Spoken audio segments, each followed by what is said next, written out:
오늘 시간에는 아파트론이라는 신용대출 상품을 소개해드리고자 합니다. 이 아파트론을 담보대출로 오해하시는 금융소비자들이 꽤나 많으신데요. 아파트 담보대출을 받게 되면 등기부 등본에 근저당 설정이 들어가게 되지만 아파트론은 그러한 근저당 설정이 들어가지 않는 순수 신용대출 상품입니다. 그렇기 때문에 이 아파트론은 금융사에 따라서 아파트 소유자 신용대출 또는 자산 보유자 신용대출 등으로 부르기도 하는데요. 아파트론 신용대출 상품은 주로 저축은행이나 캐피탈사에서 취급하고 있지만 비금융권에서 취급하는 일반 신용대출에 비해 한도는 높고 금리는 낮게 나오는 금융상품 중 하나입니다. 그렇다면 왜 금융회사는 아파트나 오피스텔, 빌라 같은 자산을 보유한 금융소비자에게 한도와 금리 우대 혜택을 주는 금융상품을 개발했을까요? 한마디로 요약하자면 대출을 받고자 하는 차주가 자산을 보유하고 있을 경우 자산이 없는 것보다 원금 손실의 확률이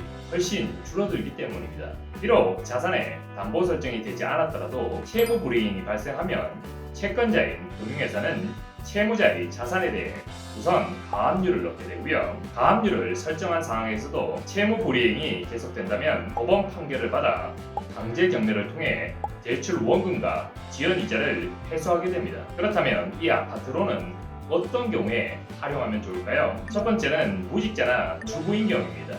무직자나 주부인 경우에는 일반 신용대출은 거의 받기 힘들다고 봐야 하는데요. 일반 무직자 신용대출로 한도가 나온다고 해봐야 최대 500만원 이상은 나오기가 힘듭니다.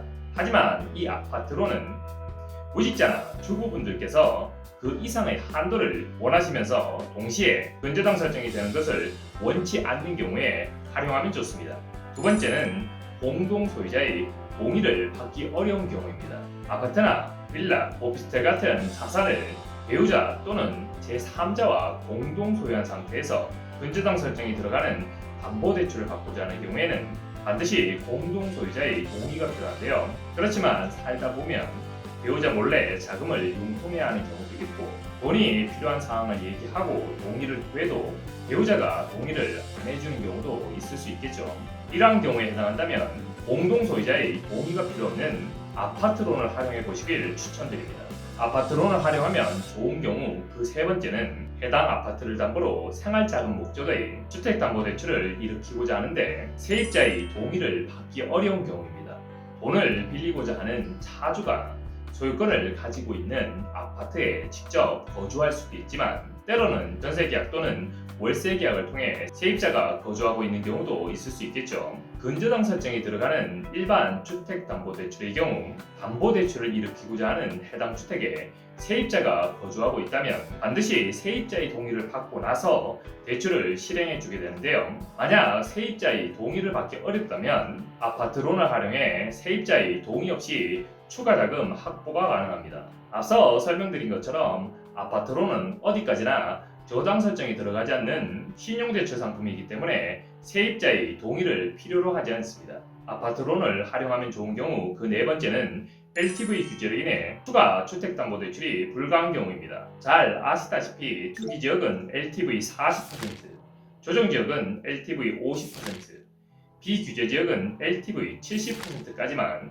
아파트 담보대출이 가능한 상황인데요. LTV 규제로 인해 추가 한도가 안 나오는 경우 사업자의 경우에는 사업자 아파트 담보대출을 일으켜서 그 이상의 한도로 추가 대출이 가능하지만 일반 직장인이나 프리랜서, 무직자들은 지금 말씀드린 한도 이상으로는 아파트 담보대출이 불가한 상황입니다. 하지만 아파트론의 경우에는 앞서 말씀드렸다시피 담보대출이 아니기 때문에 그러한 LTV 규제 영향을 전혀 받지 않습니다. 아파트론을 활용하면 좋은 경우 그 다섯 번째는 DSR 규제로 인해 추가 한도가 안 나오는 경우입니다. 현재 기준 1금융권은 DSR 40%, 2금융권은 DSR 50%를 적용받고 있는데요. 이 DSR 규제 때문에 추가 아파트 담보대출이나 신용대출의 한도가 나오지 않아서 고민을 하고 있는 분들이 꽤나 많으신 상황입니다. 물론 이 아파트론도 DSR 규제를 동일하게 적용받고 있습니다. 하지만 DSR 규제를 피해서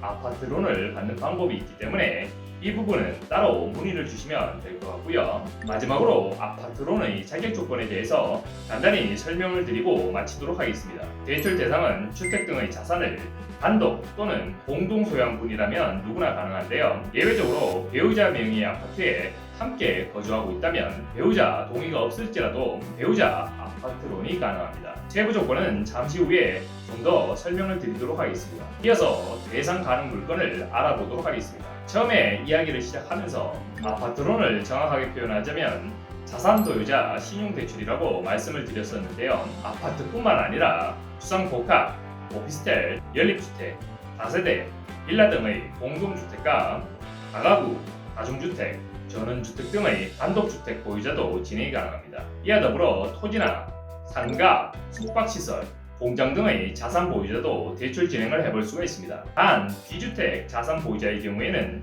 취급하는 금융사가 매우 제한적이고요. 보통은 아파트론이라는 금융상품명에서 알 수 있듯이 대부분의 금융사는 아파트 소유자를 가장 선호하긴 합니다. 왜냐하면 채무자가 채무 불이행 시 경매로 넘겼을 경우 원금 회수가 가장 용이하기 때문입니다. 아파트론이 가능한 직군을 살펴보자면 직장인, 프리랜서, 사업자뿐만 아니라 주부나 무직자처럼 소득 증빙이 힘든 분들도 진행이 가능합니다. 단, 주부나 무직자의 경우에는 신용카드를 1년 이상 사용하였고 이와 더불어 추정소득 2천만 원 이상인 분들만 가능한데요. 여기서 추정소득은 전년도 신용카드 사용액의 약 2배라고 보시면 됩니다. 즉, 주부나 무직자는 전년도 신용카드 사용액이 1천만 원 이상은 되어야 아파트론 접수가 가능하다는 거예요. 아파트론의 최대 한도나 금리, 상환 방식, 대출 기간 등은 돈을 빌리고자 하는 사주의 조건에 따라서 천차만별이기 때문에 이 영상을 통해 정확히 어떻다라고 말씀드리기 어려울 것 같고요. 만약 아파트론에 대해서 좀 더 자세한 상담을 원하시면 아래 연락처로 문의 주시기 바랍니다. 지금까지 저금리다움TV 임동원이었습니다. 감사합니다.